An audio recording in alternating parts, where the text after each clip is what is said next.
Welcome to iTalk, the new Euronews show where each week you get to ask questions to Europe's decision makers. I'm Alex Taylor, and I'm going to make sure you get the right answers. With me today is the chairman of the European People's Party, Joseph Daul. Hello. So for those who don't know it, the EPP is Europe's right-wing party, centre-right? How would you define it? It's centre-right. Are you ready to answer some questions? Of course. So let's start with the first question, which comes from Romania. Following the lobbying scandal involving some MEPs, how can corruption penetrate the heart of Europe's parliament? It's true that the Sunday Times trapped some MEPs who were obliged to resign as a result. That's not good? No, it's really bad.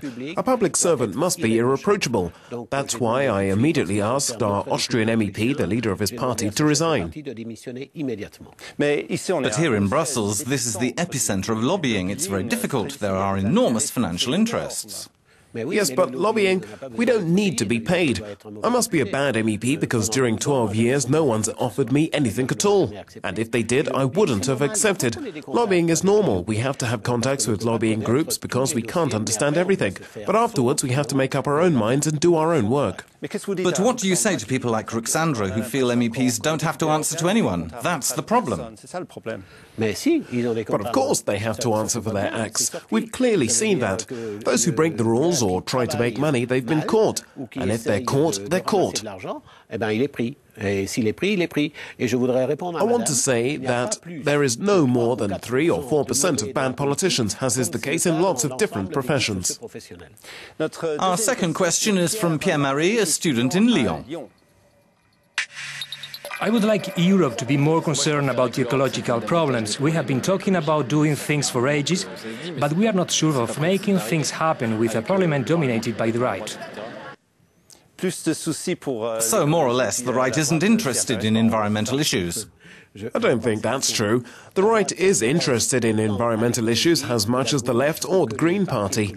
But what counts more for the right, I've always said, is the social market economy.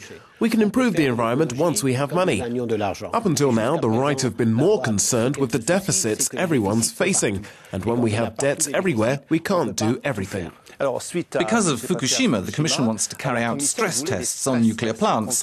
But very surprisingly, Parliament said no. No, but I think last week we acted irrationally. You know, I handled the mad cow crisis in France, which was very serious.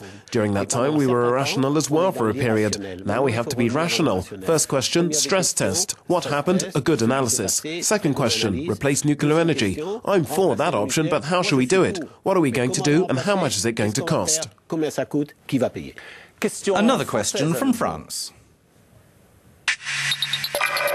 Bonjour, je m'appelle Guillaume de Paris.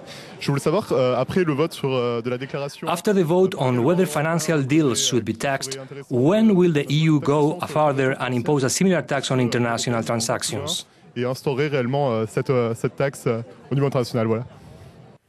What's your position over this taxation question? We're in the process of voting. France is leading the economic drive. For me, we have to go further and not only impose a finance tax, we should also levy charges on commodities like food.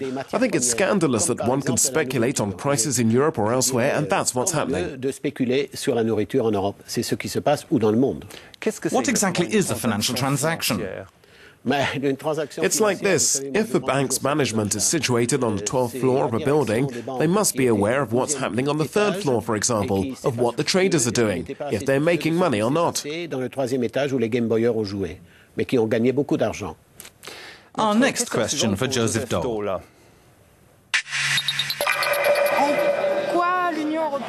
Can the European Union limit the influence of far-right parties? Is it the role of the European Parliament to prevent the extreme right from taking power in certain countries? Is that its role, and can it do it?